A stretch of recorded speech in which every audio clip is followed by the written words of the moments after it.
Hey there, I am Barb Higgins, and this is 1,000 Tiny Steps. In this podcast, I share my stories of love, loss, triumph, and tragedy as I continue to retrace my steps and ponder what led to the death of my daughter Molly. By doing so, I hope to not only help myself, but to bring purpose and possibility to those who listen. If you are ready to laugh, cry, shake your head in disbelief, then tie, buckle, face up, or slip on your shoes and join me as we begin our 1,000 Tiny Steps. Hey everybody, Barb Higgins here, welcoming you to episode 176 of 1,000 Tiny Steps. So in last week's episode, I said that this week I would be talking about lies around menstruation and periods. That's a pretty hefty episode, and my initial intention was to get it done before I went to Bali. I thought, okay, I'll record it in Bali. And I brought my headphones, and I brought my microphone, and I set up a little area in our hotel room. And the best thing about 25 days on an island in the Indian Ocean on the other side of the globe is that it is really easy and helpful to forget about life for a while. And I did. I didn't even think about recording a podcast. Not to say I don't love recording podcasts, because I do, I love it, but I really did allow myself to get lost in and swallowed up in the beauty of Indonesia. There were a lot of things I was going to do. I brought a big, heavy backpack with me full of books to read and, just sort of thinking I'd have all this downtime because I didn't have to run around doing a million things. But the bottom line was I was in a developing country on the other side of the globe with Kenny and Jack, and that's it. We'd never been to Indonesia. So I spent a lot of time figuring out just day-to-day life. So this episode is not going to talk about lies. It's a little break. I want to talk a little bit about what it was like to jump on a plane and fly halfway around the world and set up shop for a month, and some things that I learned about Indonesia that I didn't know, and about Bali specifically. And then we'll get back into it. We'll get back into the meat and potatoes of lies and myth information next week. So this is just a little break. I know a lot of you follow me on social media. I get a lot of feedback. I have an influx of some new followers on my YouTube channel and signing up for my newsletter and such. And they're from Australia. So here's what I learned about Bali. The primary tourist group are Australians. It's a 3-hour plane ride from much of Australia. So the number of Australian tourists is huge. So Australians are primarily white.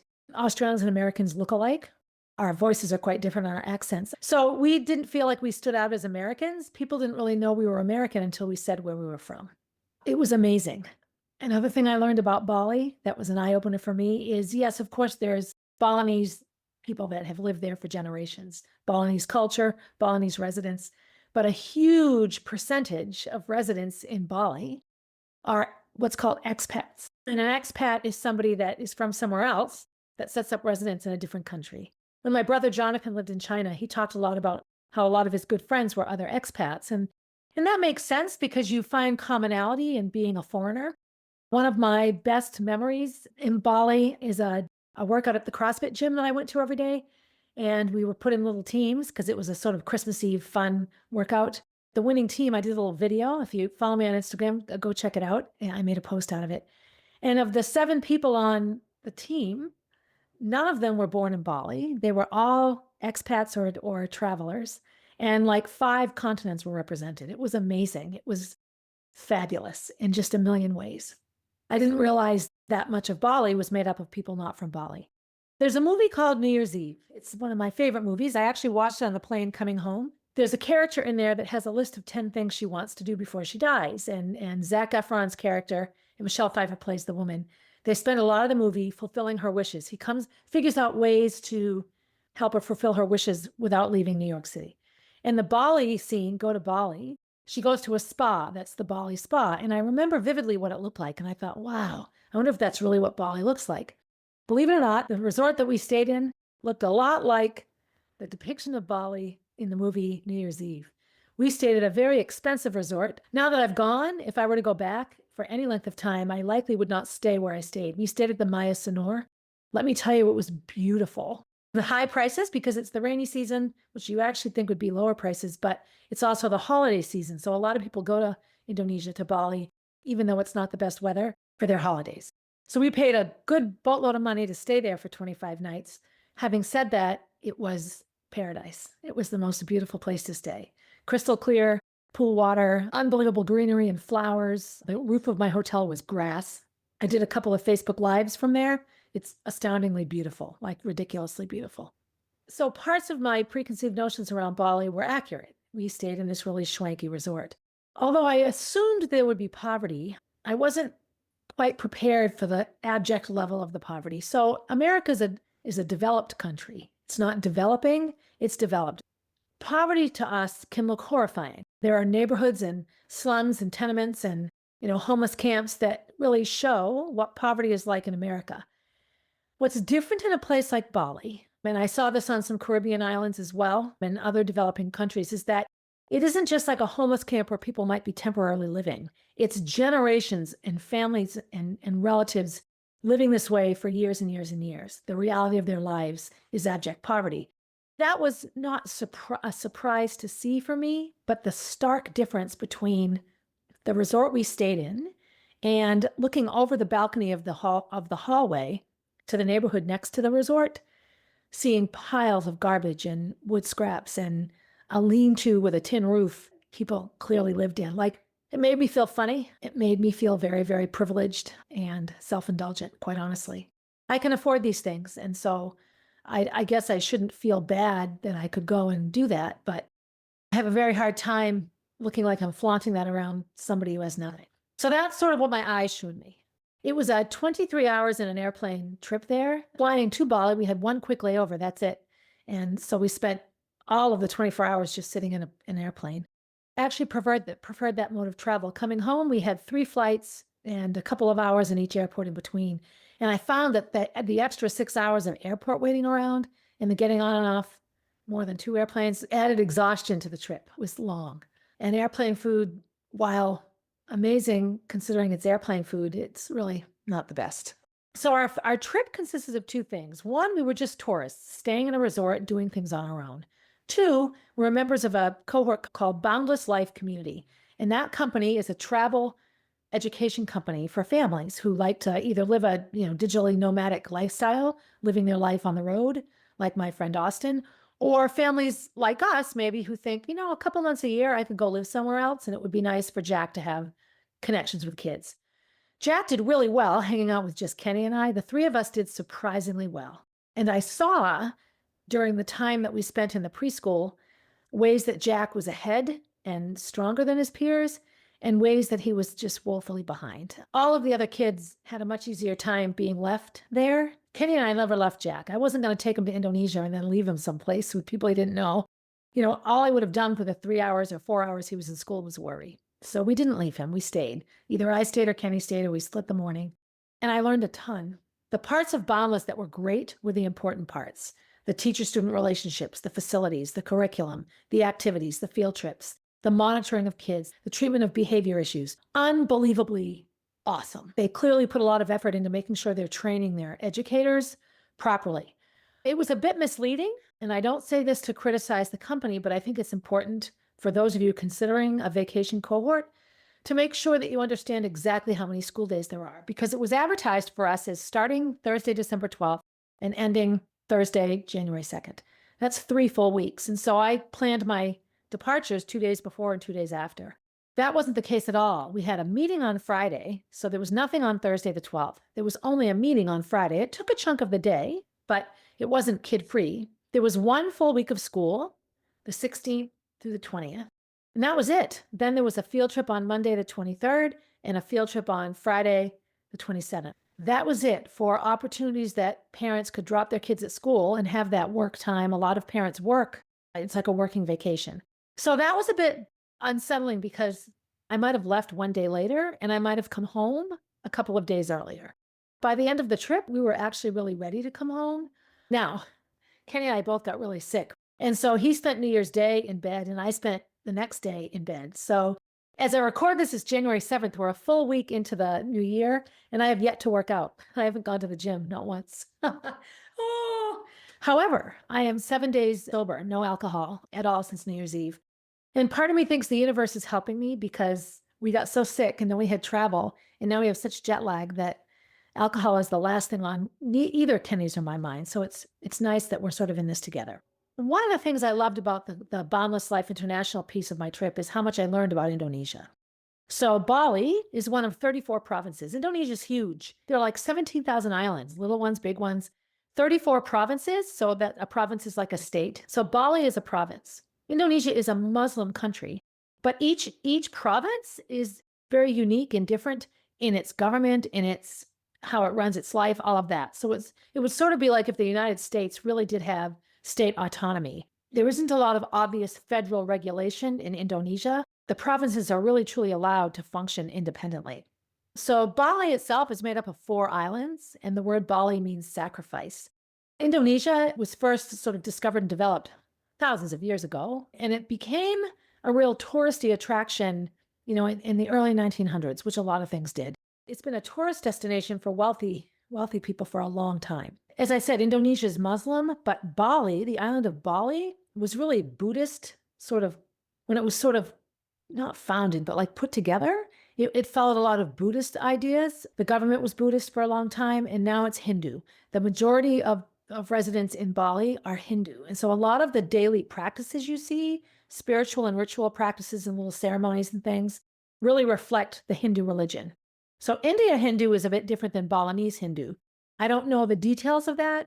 It was interesting to me that in a Muslim country, Bali is very, very Hindu. So one of the pieces of Balinese culture that I liked is the acknowledgement of good in the world. Day doesn't start, a store doesn't open, a school day doesn't begin without a certain level of thanks and gratitude given to ancestors, the earth, the sun, the gods that are earthbound gods that take care of things. There's this constant state of living in gratitude, and it's evident in the behavior of everyone we met, not just storekeepers that want to sell us things, not just the waiters and waitresses and workers at the hotel that want to make sure we're happy because they want to keep their jobs. Balinese culture constantly acknowledges the good in life, that the first thing you do is look for the good and acknowledge it, show gratitude for it, thank it for being good. Balinese culture also pays a lot of attention to the spirits. So there are these little baskets. When you walk into a store, it's on the ground as you walk into the store. Sometimes every place you go has a little shrine sort of set up, and there's typically one of these little baskets on the shrine. So they're made of bamboo, or they're made of like pineapple leaves, and then you put flower petals in it. So there are 4 different colors of flower petals: white, red, pink, and purple. And they each represent north, south, east, and west. And then yellow, a big marigold, which represents the sun. You can put other things in, sometimes incense, sometimes a candy or a little piece of food. This is done every morning by everyone. We watch the waitress in our restaurant at the Maya do it every morning. And there's a whole ritual that goes with it. And you put rice on your forehead and rice on your throat, just below your throat. And you splash water on your face. And there's all of this cleansing, opening yourself up to the positivity of the day, manifesting happiness, giving thanks to the gods for the weather and protection and all of it, giving thanks to your ancestors for paving the way. Everybody does this. There are also these amazing celebrations. The first weekend we were there, we walked by 2 or 3 of them. And there was one at our hotel on Sunday. If you follow me on social media, I did a post about it. And it was dances and songs and prayers, and all of these Balinese residents came, and they sat and listened to the music for hours, and they prayed, and it lasted an entire Sunday. It was I thought maybe it happened every Sunday. This was some sort of special thing. So I asked one of our servers about it. Oh, is this your religion? And she went, oh, no, no, no, no, no. And then she explained the cultural aspect of it, that it was a Balinese thing. And I said, so does everybody do this? And she said, everybody respects it. People have different beliefs, but in Bali, what you respect is that everyone has their beliefs, and so everything is honored. So while this was going on in Bali, here in Concord, New Hampshire, where I live, we have a nativity scene in front of the State House every year, the manger, Jesus in the manger. So there's a satanic church, and they put up this statue of a kind of a creepy looking, like a mad cow kind of. Now, the tenets of this religion aren't satanic at all. When I think of satanic, I think of evil, right? But it's unity and acceptance and all these things. So I don't know a lot about it. But what I do know is it kept getting vandalized and knocked down. And there was this whole war about, oh, we have the menorah and we have the nativity scene, and so we should be showing equal respect to this. And it goes round and round and round. And one thing that's pervasive, I feel, in America is everyone's trying to shove their beliefs down everyone else's throat. If you don't accept my beliefs as truth, then you're phobic. If you don't believe in Catholicism, then you're going to hell. we're a Christian nation. Everyone has to follow Christian rules. Like there's all this dictate and mandate around religion. So I know that some myth information around Islam and the Muslim religion among Westerners is that it's all evil. And really, Islamic faith has many beautiful aspects to it. In Indonesia, a Muslim country, there is no mandate that you have to follow any of the officially recognized religions. And I believe there's 4, maybe 5 officially recognized religions. You can be any religion you want, or you can be no religion. There is no mandate or dictate on how or what you practice or if you practice. There are 4 religions that are recognized, and on your ID, you have to choose one for your ID. And I thought that was a bit weird at first. Like, what if you have no religion? Like, my religion isn't one of the ones listed. So I'm not sure what I would do if I had to choose a religion to put on my ID. Some research around this indicated that primarily it's because so many people that live in Bali aren't from there, that if you were to die and there was no one to perform a funeral for you, that your religious beliefs would be honored in your funeral, which to me is actually kind of kind, they wouldn't just think, all right, we'll cremate them and send them off, They want to make sure whatever religion you are, you follow those mandates in the dealing with the dead body and all that sort of thing. The other piece that was stark to me as these 2 things were going on opposite sides of the planet is that this server said to me, there are more Hindus here than Muslims, although this is a Muslim country, but there's no problem. Muslims don't dislike Hindus and Hindus don't dislike Muslims. The important thing is to practice your religion, to believe what you believe and practice it well, and to show love and acceptance to others. So the marriage of different cultures, different beliefs within cultures, different economic levels, the level of acceptance was overwhelming sometimes. Truly, people, they wanted to know about you. They wanted to know what kind of person you were. What do you believe? What are your interests?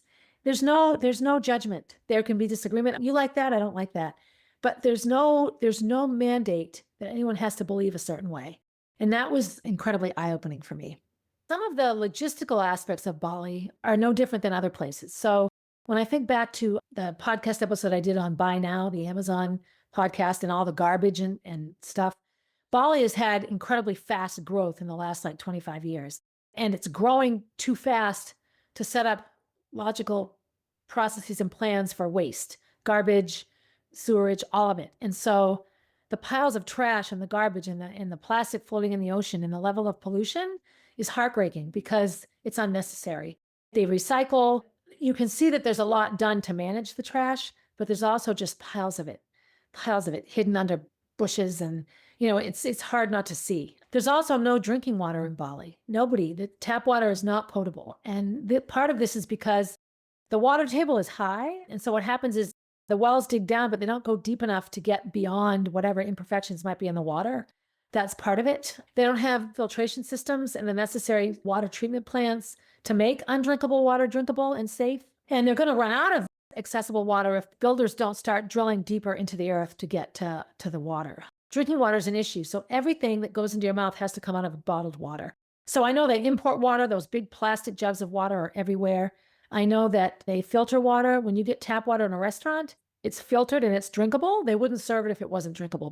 The hardest part for me around water was brushing my teeth because I'm just so used to turning on the faucet. I had to throw away 3 toothbrushes. I just was so nervous. I probably could have not thrown them away, but it made me nervous. So you get a water bottle, you open it up, you pour water on your toothbrush, you put the toothpaste on, you brush your teeth, you spit. You can use the faucet to rinse the spit down. Then you take the water bottle and rinse off your toothbrush, and then you brush some more and you spit and you drink. And it was annoying. It was really incredibly annoying. Life is so easy for us here. You don't have to think ahead for any of it. So that was something that I noticed sort of right away. The other thing that we noticed is the driving. So the streets are narrow. It's opposite, just like in Great Britain. The steering wheel's on the right side of the car and people drive on the left side of the road. So crossing the street took me a long time to get used to which way to look. I'd look both ways 50 times because I'm used to it one way and it would be the other. The other thing is in America, since you drive on the right side, when I'm on a sidewalk and I see someone coming, I would move to the right, and so would they, facing me, because they'd move to their left because they drive the other way. So it was this constant back and forth to get around people. It was actually really kind of funny. We automatically move to the right. People that live there automatically move to the left because that's how you drive. It parrots it. I found that to be also interesting. And the motorcycles, little motorcycles are everywhere. They just swarm around cars. There'd be 2 cars and 30 motorcycles. And the scooters, they go around, they go up on the sidewalk. They don't care. They just get around and go. People don't want to wait in organized traffic. So traffic was mind-blowing. Bali has 370 miles of coastline around it, and it's all surrounded by coral reefs. So Sonora Beach, where we were, the water, there were no waves at all hitting the beach. It was just still water. But about 100 meters out, you could see these massive waves crashing, and that's where the coral reef was. So if you wanted to surf or do anything like that, you had to paddleboard out there or take a boat out there. I was too deep to walk by the time you got out there. So it was beautiful. And when the tide was out, all you saw was all the green seaweed. Like it was just green all the way to the reef. And then the water was out there. It was fascinating. The first morning when I saw no water in the beach, I immediately thought, oh no, a tsunami is coming. And they do have all these tsunami evacuation routes, which is unsettling. Bali's known for temples and waterfalls. We did not go to any temples because I had Jack. I didn't want to worry about him not behaving. You know, it's one more on my list of things to do the next time I go to Bali. We saw a beautiful waterfall at a restaurant that we had lunch at. It was amazing. Another interesting thing about the topography of Bali. Before the influx of tourism and Westerners, the villages were laid out in a specific way to mitigate traffic and people control and, you know, where the houses are and where the businesses are. And developers come in and buy a chunk of land and tear everything down and plop their big hotel on it, or their big international golf center, or their big sports arena, or their big concert venue. And they just get plopped in the middle of these little communities. And so it disrupts the flow. I had a long talk with a Balinese native about this, that they love the money and they love the job opportunities and getting people to come to Bali. They have so much pride and love for their country. But the disruption to the ancient ways of life is unsettling for them. And it just reminds me, it's another parallel to my life here, how we want to tear down buildings and build new ones all the time, like just erase history. It's ugly. That's a bit of a sad point for a lot of Balinese residents, that yes, you want progress, but you don't want it to erase what's important to you. So that was an interesting juxtaposition. One of our field trips was going to a rice paddy. Jack actually got to go into a rice paddy, which is actually a lake full of mud and poop, plant rice. And right next to this rice paddy, this working farm, was this international golf thing. So you have ridiculous wealth next to hardworking rice farmers. And I have to say, it was hard to look at. You just stood, the pathway was like an aqueduct, and there was like, you know, water and rice paddies on either side. And you look to the right, and there's this golf center with all Westerners, you know. And then you look to the left, and you have all these Balinese natives meticulously by hand planting all that rice. It was interesting. So Bali belly. So many people warned me about getting Bali belly. And so we were there for 25 days. 20 days, we were fine. 21 days, we were fine. Day 22, Kenny got Bali belly, it's like food poisoning. And I'm not sure what caused it for him. We went out for dinner on New Year's Eve, and he had octopus and oysters, which I thought was risky. I had, you know, pasta and bread. So he got really sick, and we thought it was that. He didn't vomit, but let me tell you, he lost a good 10 pounds of poop. So he stayed in bed all of New Year's Day, and it was downpour, so that was fine. Jack and I snuggled, and we watched movies, and we just had a nice, relaxing day. We ate at our restaurant at our hotel, and I ordered spaghetti. I didn't even see it on the menu that whole time. And so it came with sauce. It was like tomato sauce with some meat in it. I didn't worry at all. That's the only thing I ate different than the rest of the trip. And I woke up at about midnight, and from midnight to about 5 a.m, I was so sick. Oh my God. Oh my God. Both ends, constant, all the time. It was awful. I mean, I actually got a little bit scared because I couldn't seem to get ahead of it. I did. I mean, eventually I stopped, and I stayed in bed all day. I slept. Oh my God. Yeah, I stayed in bed till 5 o'clock. And then I staggered down to the restaurant primarily to say goodbye to one of our favorite servers. She wasn't going to be working anymore, you know, for our last few days. And I had seltzer and maybe like 3 little bites of white rice, I think. I don't even know. It was awful. I don't regret it. I mean, I don't recommend it to anyone. And quite honestly, I'm glad I experienced it, but I still really don't know what caused it, because we did everything we were supposed to, the probiotics and the Travalan, which is like a sort of an anti-diarrheal thing that you take before you eat. And I never once missed any of those things. So my hunch is that it was either a stomach bug, because a lot of people were sick, or it was something in that spaghetti sauce that got me. But Jack ate the spaghetti. I would scrape the sauce off and feed him the noodles. But I mean, you know, there was enough that I think if it's that, it might have made him sick too. So one of the most interesting exports that comes out of Bali is this Balinese coffee. And the first time I heard the story, it was rats. But then when I read about it, it was cats. So I don't know if it's cats or rats, but essentially the rats or the cats eat all the coffee grounds and the coffee beans, and they poop them out. And then you take the poop, and that's the coffee. I mean, you get the poop off it, I guess, but The digestion of whether it's the cats or the rats makes it more palatable, more tasty coffee. So it's the rat poop coffee. Yeah. And so that's something that I did not try. Just stuck to my iced lattes. That was good. The food was delicious. Now, we ate restaurant food for a month. So after like 2.5 weeks of just constantly eating out, I started to feel not good. I couldn't wait to come home and just eat food out of my kitchen. If I go back to Bali, when I go back to Bali, rather than a hotel, I think we'll rent a villa, which will have a kitchen, and then we can prepare a lot of our own food, which I think will ease the tummy issues. I was at CrossFit one day and I worked out with a woman named Lavinia, who's from Europe. She's European, I think either Poland or Romania. I can't remember which.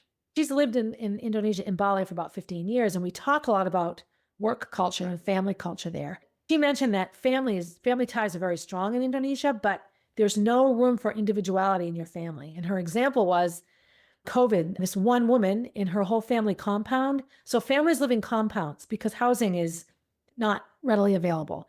So in one compound, you could have 2 or 3 generations on both sides of a married couple's family. So grandparents and aunts and uncles and cousins, everyone lives together and you all take care of each other. So this woman was the only family member in her compound that had income. So she's like, all right, I'll use my income to support my family. Well, she had been saving money to go to school and to travel. And her family insisted that they maintain a high level of living because she had the savings. Your first job is to take care of your family. And so all her savings were spent on providing housing for her family during COVID. That's a different level of family. I love my family, but if it was COVID and I was supporting everybody, I would dictate how my money got spent, not everyone else. But that's an aspect of Americans that is also universally how we're perceived, is self-indulgent. We are allowed to have individuality come first before the good of the greater population. It's interesting to be seen that way. And I think it's right. I think it's correct. I think freedom of speech, our Constitution, it can be taken, in my mind, unbelievably overboard. And most of our social issues today, in my mind, come from individuals who selfishly feel that their happiness is more important than anything else in the world. Why do I say selfishly? Of course, happiness is important, but collective happiness is also important. And give and take and teamwork also matters. And so everyone I met and struck up a conversation with in the swimming pool would talk to me about what it was like to be an American and how lucky we were to be able to really decide all of what we wanted to do. Then I would talk about how unlucky we were. Like if you're poor, you die of illness because you can't afford the doctor because your insurance company that's making billions of dollars denies coverage. Like just all the corruption around some basic fundamental human rights issues were pervasive. But in general, people had relatively good opinions of us as Americans. And it was always interesting talking about the Trump-Biden thing. I will say, and this will be hard to take, and it was hard for me to hear, but lots and lots of people that I spoke with felt that Trump did a better job communicating with foreign countries than Biden did. I don't know. I don't live on the outside looking in, so I can't say they're wrong. They're commenting on what they see and how they interpret what they see. But I found that interesting. And, everyone wants to know, what do you think? What do you think? What do you think? And I'm like, I'm not going to share what I think. I'll tell you what, in Bali, with all these people from all around the world, you can absolutely share what you think. You're not immediately labeled as bad or evil or misogynistic or homophobic or transphobic or classist or racist. It doesn't happen. It doesn't happen. Everyone is acknowledged for being who they are. It's very, very community oriented that way. It was interesting and fun. There's a day of silence. It's the Hindu Day of Silence. It's called Nyepi. And it's how they celebrate the New Year, which is it's either in March or April. And the Day of Silence, it's a Balinese thing, like an Indonesian thing. But everyone acknowledges it. So even if your religion doesn't agree with it, you do it anyway, because it shows deference and respect to the people that believe in that holy day. So the Day of Silence is a day where everything closes. And you stay home with family. You don't put the TV on. You don't put the radio on. You're supposed to stay inside. But I think inside your compound would count as inside. So, all right, what if you're on vacation in Bali? Is the hotel deserted on the Day of Silence? No. So hotel workers, people that are responsible for the well-being of other people, obviously hospitals, school, there's no school. Those things remain open, but the activities are severely limited. Like tourists are told, this is the Day of Silence. Respect Balinese people and stay at the hotel. You can go to the pool, you can go to the restaurant, but stay in your hotel. Don't go out and travel and try to do other things. You're putting an expectation on people that are trying to observe the Day of Silence. I thought that was really fascinating and interesting. What are some things I thought about of Bali before I left? I have to be honest, growing up in America in my generation, end of the baby boomer, beginning of Gen X, a lot of my childhood was formulated by the Vietnam War. And so I was taught and learned that Southeast Asia was creepy and bad, and that savage people lived here, and that nothing was good. And, that's just how it was presented to us. We had to be the heroes in that war, even though participation in that war was a massive mistake. I will tell you right now, what little I saw, just the Indonesian coastline of Bali, just that little bit, and the people that I met tell me that I have no idea how amazing and wonderful Southeast Asia is. And people that I met from there was a family from Thailand. There was a family that lived in Singapore. These are two places I've wanted to see. They're right near Indonesia. It's all right in the same area. So if I go back, no. When I go back, I would like to stay for a long time again, do like a 6-week vacation maybe, go to Thailand, go to Singapore, see some other places. I hear wonderful things about Vietnam. Based on what I saw in Bali, I understand now that I have no idea the reality and the beauty of Southeast Asia. And I'm excited to someday find that out. So that's that. What does it mean in your life to take a month off? I'll tell you what. I thought of 4 things when I was in Indonesia, and 3 of them didn't surprise me, and 1 sort of did. So, of course, I joined a CrossFit gym there, and I worked out every day. And that was important to me to maintain fitness. I met some amazing people in the CrossFit gym, and it was such a familiar place. So I loved that aspect of it. I thought about CrossFit and my fitness goals. I thought about Molly and the Molly B Foundation a lot, and the time has come, and I actually have a meeting tomorrow meaning January 8th, with my board president. So by the time you hear this, I will have had the meeting to really get things going with the foundation. I thought about my podcast and my blog. I have some changes coming up, not necessarily changes you would notice. Things will still come out when they do. I'll continue the podcast and the blog and all, but changes of how I'm putting it into my life and how I'm organizing it in my home. And then the 4th thing that I thought of a ton was family. And this is the one that surprised me. And it's not that I don't love my family, but being away from everybody, just being with me, Kenny, and Jack. It's me, Kenny, and Jack a lot. We're alone a lot, but I'm in Concord. I'm a stone's throw from 100 people I know. So we're alone, but we're not alone. But we were in Indonesia alone. We met wonderful families. We had connections, but it was just the 3 of us. Now, I have to say, for 25 days, Kenny and I had 1 fight, and it was alcohol related, which they often are. 1. We got along fine. We split differences fine. We shared Jack fine. We really did well together. But that just got me thinking, like if we were to be a nomadic family, Jack would have no connections. He'd just be this solitary person. It made me ache for him to have a sibling his age, and the double-edged sword there is I gave Gracie Molly so that she would have a sibling, and then the universe took Molly. So there's no saying I would have had twins and that they both would have had each other forever. So family has become important to me. So we're hosting a family Christmas party, the Martin Luther King weekend, Sunday the 19th. I'm excited about that. And just really taking steps to have regular, consistent connection with family. So those 4 things are really where my new year starts. Now, you might say, isn't that everything you're doing anyway? Well, it is. But in getting away from the grind of the day-to-day realities of being in this beautiful place, of waking up every morning and watching the sunrise over these beautiful islands, I mean, it was incredible. It just gave me a lot of head time. And I don't always do well in my head, but it was much easier there. So are changes coming? Yes. Have changes already begun to manifest themselves? Yes. I did a Nest call. The Nest is my spiritual mentoring group. I did a call. It was my New Year's morning. It was their New Year's Eve. And we talked about, the tiny steps you take when you have a big goal and you take those first tiny steps. And so I have all these BHAGs, right? Big, hairy, audacious goals. And so every day I try to do one small thing that addresses each BHAG. So I have a family BHAG. I have a CrossFit BHAG. I have a Molly B Foundation BHAG. And I have a podcast blog BHAG. So I was able to do all of those things. If I had a suggestion to make, I would say plan a big, long vacation someplace you've never been and do it. I realize money is a huge piece of that. But, I know people that have just up and moved far away for a period of time. I think it's a wonderful thing to do. And I think if you have the means to do it, then by all means do it. So anyway, so that's my quick Bali update. I had a blast. Jack was a trooper. We met amazing people. I got through another Christmas. We survived. I kept in touch with people a little bit. Yeah. And I'm now still really badly suffering from jet lag, and my stomach still isn't quite right. And I haven't worked out yet, but it'll all come. It will come. I can't worry about it. I can't be all stressed out about it. So be good to yourself, right? Be good to yourself first. Do something nice for yourself. Go to Bali. Be good to someone else. Invite someone to go along with you. And as always, have a good day, everybody. Hey, thanks for listening and supporting the podcast. Feel free to leave a review and share my stories with your friends. Please reach out with your own stories, as I love connecting with my listeners. If you would like to get to know Molly, head over to mollybfoundation.org to see what she is all about. If you want to see what I'm up to next, you can find me on Instagram at barb_444, on Facebook as Barb Higgins, and at my website, 1000tinysteps.com.